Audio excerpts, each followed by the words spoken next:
Merci à Ali d'être avec nous et merci de nous parler de la tuberculose multirésistante, donc qui est un sujet que tu connais parfaitement. À toi. Merci. Merci beaucoup. Est-ce que vous m'entendez bien? Je ne sais pas si le micro... Je ne sais pas si le micro... Voilà. Merci beaucoup. Je tiens tout d'abord à vous remercier la Société libanaise de pneumologie, remercier l'Association franco-libanaise de pneumologie. Comme tu le dis si bien, au Liban, je suis vraiment chez moi, puisque je suis venu la première fois en 1964 comme joueur de football. Donc le Liban, c'est un pays que je connais très bien. Je ne peux pas te dire le nombre de fois où je suis venu. Je l'ai connu à travers quand même l'Union arabe avec M. Francis Khoury. Je l'ai connu à travers l'Union méditerranéenne et à travers la Société de pneumologie de langue française. Je tiens à remercier tout le monde, Georges, Richard, et puis j'ai une pensée pour mon grand ami Youssef, parce que celui-là, je l'ai dans le cœur depuis très très longtemps. Voilà, donc je vais passer à la tuberculose multirésistante, et je vais commencer par cette phrase que j'aime beaucoup d'un de nos maîtres qui s'appelle Jacques Delarue. C'est un de nos contemporains anatomopathologiste qui est né en 1901, qui est mort dans les années 60-70, je ne sais pas très bien, et qui avait dit cette phrase dans un traité qu'il avait écrit en 1947. C'était un anapathe, et il disait la chose suivante: la tuberculose est un peu l'épouse de l'humanité. J'aime bien cette phrase parce que nous, pneumologues, on a énormément oublié la tuberculose, à telle enseigne que lorsqu'on circule maintenant dans les villes de France, et particulièrement dans les rues de Paris, il n'y a plus qu'une seule enseigne de consultation de tuberculose qui existe à Cochin. Tout a disparu, même si mon ami Fadi continue à s'occuper de tuberculose dans la région parisienne. Et puis, quand on voit l'histoire, on voit bien que Toutankhamon est mort quand même de tuberculose. Et il n'y a pas que lui, parce que parmi nos contemporains, il y en a plusieurs qui sont morts de cette pathologie, particulièrement Kafka. Et puis, quand on voit les sigles des grosses cylindrées quand même de la pathologie respiratoire, si vous voulez, on ne voit rien de tuberculose. On a la pathologie de pneumologie, Société de pneumologie de langue française, l'American Thoracic Society, l'European Respiratory Society. En fait, quand on voit, nous, les pneumologues, on peut être soit des respiratologues, soit des thoracologues, soit des pneumologues. Et on devrait quand même aussi accorder nos violons pour pouvoir nous appeler une fois pour toutes comme on doit s'appeler. Car il n'y a que dans notre société où il y a plusieurs appellations. Excusez-moi, allez, un petit mot simplement pour les intervenants. Il y a une traduction simultanée pour ceux qui ne comprennent pas. Voilà, il y a une traduction simultanée. Pardon, excuse-moi, allez. Voilà, il n'y a pas de problème. Je voulais quand même dire que lorsqu'on regarde la littérature, il y a quand même 6044 articles dans le PubMed qui ont paru en 2009. Il y a eu quand même 75 grands articles qui s'appellent les related articles, c'est-à-dire les articles en rapport. Alors, quand j'ai essayé de voir à quoi correspondaient les 6044 articles, c'était des articles qui correspondaient à ce qui se disait en matière de tuberculose, essentiellement en matière de diagnostic et en matière de prévention. Mais il faut savoir que 90% de ces articles-là sont écrits par des non-pneumologues, pour vous dire à quel point on a relâché cette pathologie.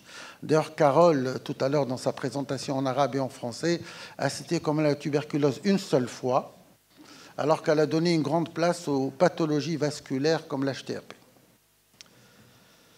Au point de vue épidémiologie, moi j'aime bien mettre ça, parce qu'il faudrait qu'avant qu'on parle, il y a quand même les cas estimés sont à 9,27 millions, mais les cas reportés ne représentent que 4,1 millions.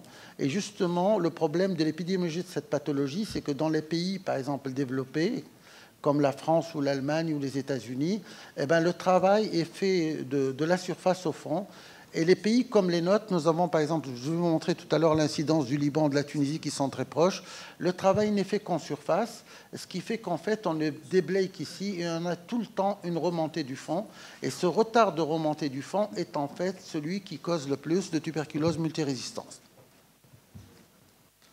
Alors vous voyez l'estimation de l'OMS, ce n'est pas une maladie du passé, c'est quand même une maladie d'avenir, avec une prévalence qui oscille en moyenne à 130 pour 100 000 habitants, ce qui est énorme, 130 pour 100 000 habitants, parce que vous allez voir nos prévalences tout à l'heure du Liban et de la Tunisie, on est quand même des prévalences relativement basses. Et pour prendre les prévalences françaises, on est à 10 pour 100 000 habitants, avec des pics dans la région parisienne, parce qu'ils ont des foyers, si vous voulez, de résistance, où ils arrivent à 49 pour la région de Paris, et à peu près à 38 ou 37 dans la région de Marseille. Alors, regardez le Liban ici. J'ai essayé de reproduire ça parce que c'était difficile de la reproduire. C'est pour ça que la plaque n'est pas de bonne qualité. Regardez le Liban et vous voyez que le Liban, maintenant, est à peu près à 20 pour 100 000 en matière de tuberculose et que l'association HIV tuberculose est vraiment une ligne totalement plate qui ne décolle pas et c'est tant mieux pour nous. Si on prend l'exemple de la Tunisie, là c'est beaucoup plus net, vous voyez que nous, depuis 1993, on reste dans les normes d'à peu près de 20 pour 100 000 habitants, ce qui fait des normes à peu près comparables au Liban et qui correspondent en Europe, un peu au Portugal, un peu en Espagne, où ils ont pratiquement les mêmes normes que nous, sauf que le travail au Portugal et en Espagne est fait beaucoup plus au fond de l'iceberg que nous le faisons. Alors, tuberculose multirésistante, elle est arrivée parce que justement, il y a ce retard de diagnostic, il y a la mauvaise prise en charge du traitement. Et dans les années 1980, l'OMS avait déjà dit qu'il y a des épidémies de tuberculose multirésistante. Mais à ce moment-là, rappelez-vous bien, c'était l'événement SIDA. Donc l'événement SIDA cachait totalement la tuberculose multirésistante. C'est à partir des années 1990 qu'on a commencé vraiment à s'inquiéter parce que dans la population noire américaine, c'est ce qu'ils appellent les in-city tuberculose résistante, il y avait beaucoup de populations noires qui commençaient à faire apparaître des tuberculoses multirésistantes. Et je vous rappelle aussi que dans les années 90, il y a eu un scandale en France de 2 infirmières qui sont mortes de tuberculose multirésistante, ce qui a fait qu'on avait de plus en plus de regards dessus. Et c'est comme ça qu'on a mis une surveillance épidémiologique, le Green Light Committee dont je vais parler, et surtout le DOTS Plus dont je vais parler aussi. Donc, forme préoccupante, responsable d'épidémie. Et les premiers pays à mettre l'accent sur ça, c'était les USA, l'Argentine et quelques cas en Italie. Et surtout les milieux carcéral et le milieu hospitalier qui étaient de plus en plus atteints. Alors, qu'est-ce qu'on constate? On constate qu'il y a une sévérité et fréquence de cette pathologie, que c'est dû à des échecs des schémas de retraitement, ce qui donnait justement des résistances acquises, et qu'on avait des traitements de seconde ligne qui étaient 100 fois plus chers que le régime standard, et qu'on retournait à la chimiothérapie prolongée qui était 18 à 24 mois, puisqu'avant, quand on traitait la tuberculose dans les années 60, on était à des schémas pareils. Donc, nécessité d'un traitement long, coûteux, mal toléré, résultat médiocre, danger pour l'environnement et risque de dissémination de bacilles résistants. C'était ça, cet appel qui a fait qu'il y avait beaucoup plus d'intérêt pour l'OMS d'aller de l'avant. Et puis, je vous montre cette étude qui a été publiée dans le Lancet en 2009. C'est le global projet du gouvernement américain et du laboratoire Lilly. Ils ont fait une étude colossale parce qu'il y avait 83 pays qui étaient incriminés dans cette étude. Et puis, il y avait 90 726 patients avec une tuberculose entre 2002 et 2007. Et justement, l'étude a été bête avec une fiabilité des antibiogrammes assurée par des labos de référence supranationales. C'est à partir de là qu'on s'est dit, ma foi, il y a un danger, il faut faire les choses bien et déterminer un peu cette prévalence et cette incidence, cette épidémiologie de cette pathologie. Et regardez ces chiffres-là. Eh bien, ils ont constaté que justement, dans l'ancienne URSS, vous voyez ici, qu'on avait plus de 6% de prévalence de tuberculose multirésistante parmi les tuberculoses. Et quand on regarde les résistances à l'INH, on avait 6,7%. Quand on regarde les MDR, c'est-à-dire les multirésistants, on avait 1,6%. Et quand on voyait les XDR, dont je vous donnais la définition par la suite, on avait 8% des MDR qui présentaient des tuberculoses dites ultra-résistantes. Donc les choses commençaient à être de plus en plus inquiétantes. Et puis quand on étudiait la mortalité, c'était le même travail, mais publié bien en avance. C'est ça qui avait attiré l'attention pour faire le travail avec Lilly. En 2008, sur le JAMA, on publiait ça. Et regardez dans cette courbe, pour les bacilles sensibles, on avait 11% de mortalité. Pour les bacilles multirésistants, on avait 24% de mortalité. Et pour les bacilles ultra-résistants, on allait jusqu'à 35% de mortalité. Donc là, l'inquiétude remontait de plus en plus à la surface. Et puis à ce moment-là, on s'est dit, voilà ce qu'on va faire. On va établir un observatoire de surveillance de la multirésistance. Et on avait pris des zones où on avait, si vous voulez, des laboratoires de fiabilité. On avait pris les États-Unis, l'ancienne URSS et l'Australie pour pouvoir justement avoir une idée de l'évolution de cette pathologie. Alors la définition, elle est claire. Pour la multirésistance, c'est INH rifadine. Pour la tuberculose ultra-résistante, il fallait qu'on soit résistant, bien sûr, à l'INH et à la rifadine, à une fluoroquinolone et résistance à un injectable de seconde ligne, capriamycine, kanamycine, amikacine. Donc là, on était dans un niveau supérieur de résistance. Et puis, en 2008, l'OMS va publier un rapport, et dans le rapport, elle va mettre l'accent sur cette émergence en disant qu'il y a 500 000 cas annuels, donc 444 000 cas de tuberculose multirésistante, 50 000 cas de tuberculose ultra-résistante, et qu'un tiers de ces personnes décédaient. Et vous voyez un peu quels sont les pays qui comptent le plus. C'est l'Asie qui compte le plus grand nombre de malades. 50% des cas se trouvent en Inde, en Chine et en Fédération de Russie. 28% des personnes porteurs de tuberculose au nord-ouest de la Russie ont développé en 2008 une tuberculose multirésistante. C'est surtout des prisonniers. Regardez l'état dans lequel sont les prisonniers. 69 000 cas en Afrique. La majorité des malades ne sont pas diagnostiqués. Donc là, le problème devenait de plus en plus inquiétant et même la sévérité et la gravité s'installaient. Et il faut savoir que sur les 440 000 cas, 7% sont diagnostiqués, un cinquième des cas sont traités selon le schéma standard de l'OMS, c'est-à-dire que 4/5 des cas n'étaient pas traités selon les recommandations en vigueur. Alors, le traitement de la tuberculose est possible avec des techniques de diagnostic et des médicaments efficaces, mais tous ces pays n'avaient pas accès à ces médicaments parce qu'ils coûtaient trop cher. Et regardez ici les pays qui ont au moins déclaré une tuberculose ultra-résistante. Eh bien, regardez, l'Afrique, rien du tout. C'est là où il y a le plus d'infections. Les pays qui déclarent, c'est les pays qui ont les possibilités techniques et technologiques de faire le diagnostic, parce qu'il faut avoir des laboratoires de très grande qualité. Alors, le mécanisme, il est simple. Je ne vais pas mettre du temps dans le mécanisme. Il y a le mécanisme primaire, c'est quand il y a un retard de diagnostic. Il y a le mécanisme secondaire, c'est le plus fréquent, c'est quand il y a inobservance. C'est pour ça qu'il faut absolument dans nos pays, j'insiste bien dans nos pays, parce que le Liban et la Tunisie sont très très proches dans le domaine, il faut avoir un programme national de lutte qui soit vraiment le plus efficace et le plus rigoureux possible. C'est en traitant, c'est la prévention qui traite la multirésistance. La multirésistance ne se traite pas par le médicament, elle se traite par la prévention. Et la prévention, c'est d'abord de faire le diagnostic des malades qui sont tuberculosensibles et de les traiter convenablement. Chaque fois qu'il y a une inobservance, vous avez un risque pratiquement multiplié par 4 d'avoir une tuberculose multirésistante. Alors, il y a eu, si vous voulez, 2 guidelines qui ont apparu pour justement apporter les recommandations. Un guideline en 2006, un guideline en 2008 et en 2011, voilà, je vous offre la primeur. En 2011, je vous demande de lire justement l'European Respiratory Journal de 2011, où il y a justement le nouveau guideline qui met une mise à jour absolument correcte et une mise à jour très intéressante des recommandations de l'OMS en matière de prise en charge des tuberculoses multirésistantes. Je vais vous donner quelques aperçus après, mais vous avez la référence ici, il faut absolument le lire pour ceux qui s'intéressent à ce sujet.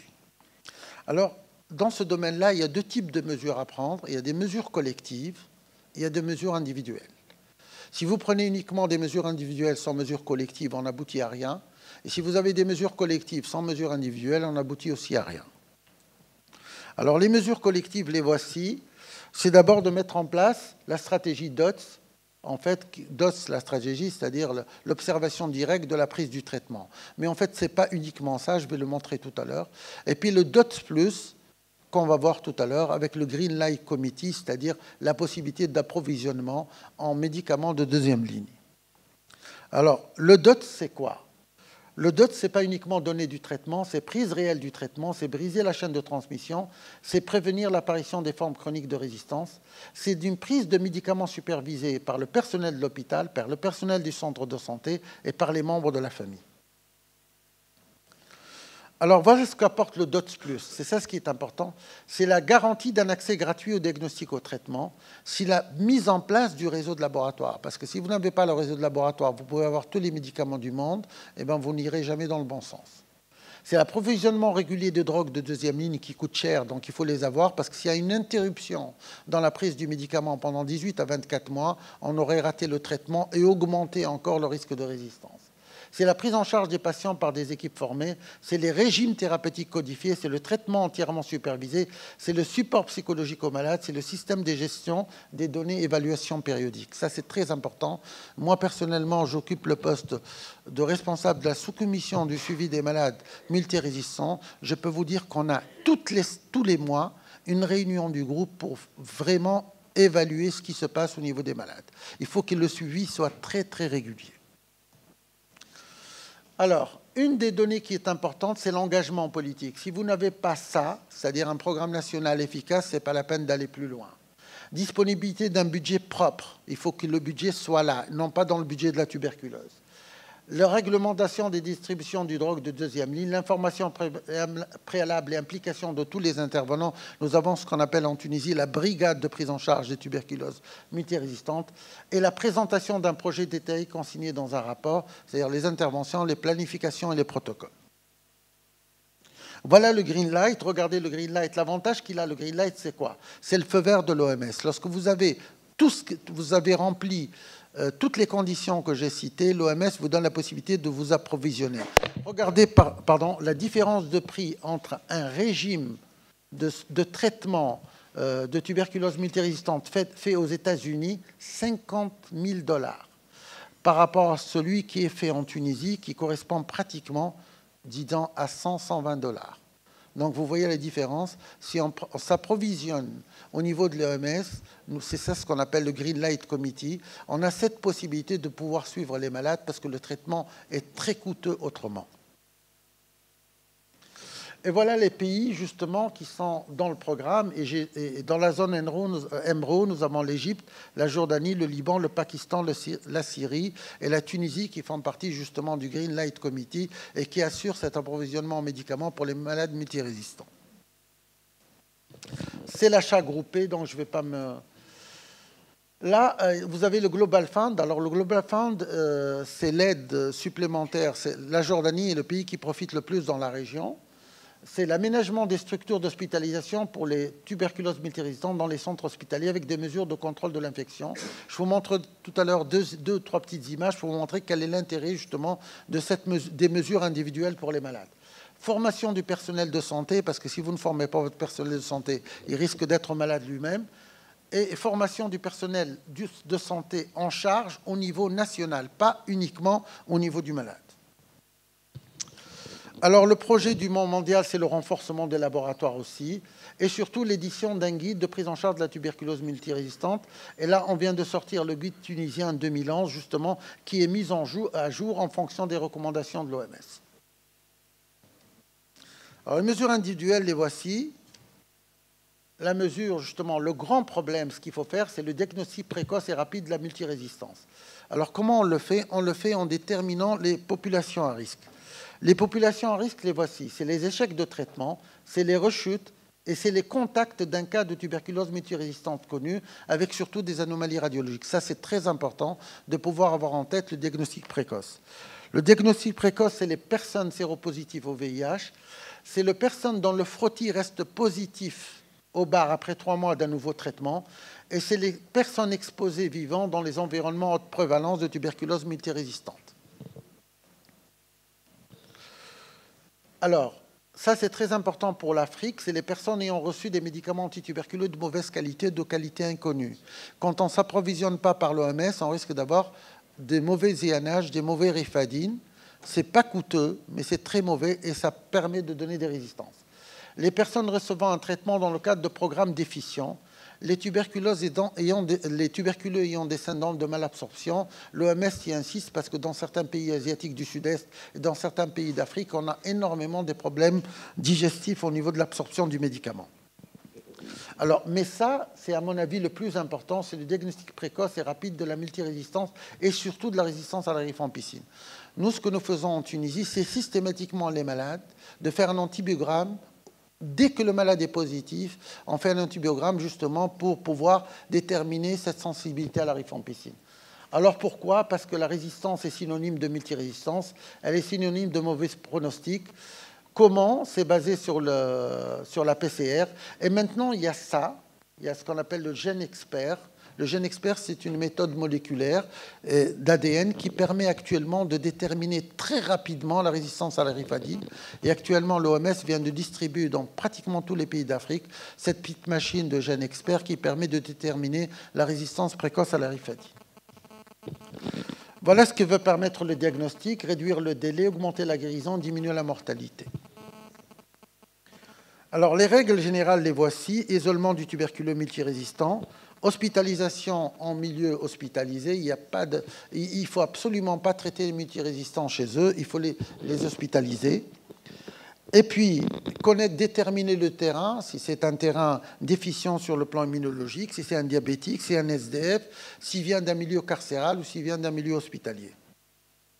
Et puis, vous avez les groupes de médicaments. Pour ces malades-là, abolition du groupe 1, il faut prendre les groupes 2, 3, 4 et 5 et on fait une combinaison avec les deux groupes 3, 4 et 5. Ici, vous avez les injectables, ici, vous avez les fluoroquinolones, ici, vous avez les bactériostatiques de deuxième ligne, ici, vous avez les médicaments à efficacité non encore prouvée. Même si l'efficacité non encore prouvée, moi, j'ai le cas d'une malade qui a résisté à tout et elle a négativé sous macrolide. Pour vous dire que dans ce cas-là, il faut tout essayer.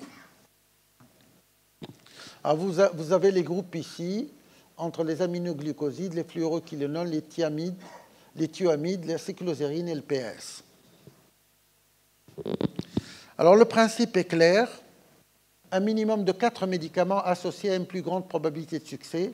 Voilà ce que doit inclure au moins le schéma, le pyrazinamide, une fluoroquinolone, un agent injectable, l'éthionamide, la cyclosérine ou le PS. Moi, je n'aime pas du tout le PS, c'est un médicament que je n'utilise pas du tout. Je préfère plutôt utiliser la cyclosérine, même si elle pose des problèmes neuropsychiques.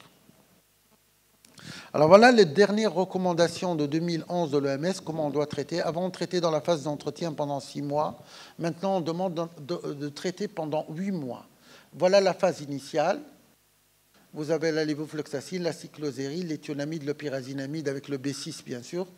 Et la durée, c'est 8 mois de culture négative après au moins 4 mois de traitement injectable, avec la phase d'entretien qui doit durer justement entre 12 et 18 mois. Durée 18 mois de nouveau cas, si résistance, exposition à l'injectable. Voilà, on reprend de nouveau d'autres schémas possibles pour pouvoir justement en train de redresser la barre. L'idée principale, phase d'entretien, c'est plus 6 mois. La phase d'entretien maintenant, c'est au moins 8 mois. L'autre idée qui a été apportée par ces nouvelles recommandations, la thérapie antirétrovirale est recommandée indépendamment du nombre de cellules CD4. Dès que possible, 2 semaines au plus tard, 2 semaines et au plus tard 8 semaines après le début du traitement. Il ne faut pas attendre. 2 semaines, on démarre le traitement antituberculeux. S'il y a HIV, on fait rentrer tout de suite la thérapeutique antivirale. Ça, c'est pour montrer à peu près les relations de toxicité entre la thérapeutique antirétrovirale et les drogues. Vous les avez toutes ici. Ça fait partie des recommandations. Alors, la surveillance est suivie. Vous avez la phase initiale, 5 drogues obligatoires, surveillance clinique. Et moi, je vous recommande surtout, à part la bacilloscopie, de surveiller ça. Le poids, dans ce cas-là, est un excellent indicateur. C'est à peu près comme les BPCO. Si les BPCO prennent du poids, c'est un très bon signe. Et bien, les tuberculeux, pour nous, avec l'expérience que nous avons maintenant, le poids fait partie intégrante des choses qu'il faut faire. La phase d'entretien, c'est surveiller surtout les bacilloscopies, mais surtout les cultures. Allez, oui. Encore 5 minutes. Oui, je vais y aller, mais il ne restera pas longtemps. Alors, vous avez les souches résistantes à la majorité des drogues pour le traitement chirurgical. Nous avons quelques cas, je vais vous montrer l'expérience tunisienne en matière de chirurgie. Nous l'avons pratiquée quand les lésions sont localisées. Les critères de guérison, vous les avez ici, quand le malade a achevé son traitement avec des cultures d'échantillons de crachat prélevés en négatif à 5 reprises consécutives durant les 12 derniers mois. S'il y a une culture qui est positive, on retombe automatiquement dans l'échec. Alors ça, c'est l'efficacité du traitement médical. Vous voyez qu'on peut obtenir 77% de guérison, mais on est quand même à un traitement défavorable dans 22,4% des cas. Là, c'est pour le traitement chirurgical, c'est ce que nous avons fait à l'Ariana. Nous avons eu ici une guérison dans 73% des cas. Nous avons opéré 15 malades.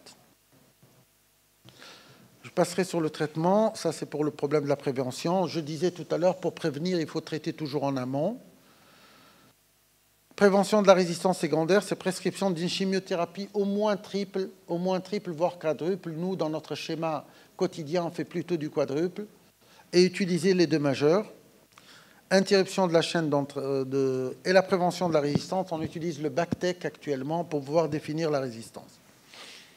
Alors, je vais aller aux chambres maintenant pour vous montrer. Ça, c'est très important que dans les chambres, il peut y avoir l'aération naturelle, que vous voyez ici, en mettant des chambres qui soient dans des pressions basses. On peut avoir aussi des aérations qui soient des aérations dues à des joncs de pompe. Alors là, on met en place le lit en fonction de la sortie, soit de la fumée du tabac, soit en fonction des indications de l'anémomètre. Il faut qu'il y ait toujours un courant qui parte vers la fenêtre de sortie. Et vous avez ici, vous pouvez avoir ce qu'on appelle les filtres d'aspiration qui permettent aussi, le lit du malade étant là, de filtrer tout l'air afin de retenir les bacilles qui sont en suspension dans l'air. Et puis, vous devez avoir un masque chirurgical porté par le patient et un masque FFP qui est porté par le soignant, obligatoirement, à chaque fois que vous rentrez dans la chambre. Voilà la situation épidémiologique en Tunisie. Nous avons 85 cas notifiés, avec quand même 20% des décès et 39% de malades guéris. Voilà notre position comme elle est en 2011. Et je vais à la conclusion. J'insiste sur cette conclusion en disant que c'est une maladie grave. Je suis malheureux que les pneumologues ne s'y intéressent pas beaucoup. Je pense que les infectiologues prennent de plus en plus notre place.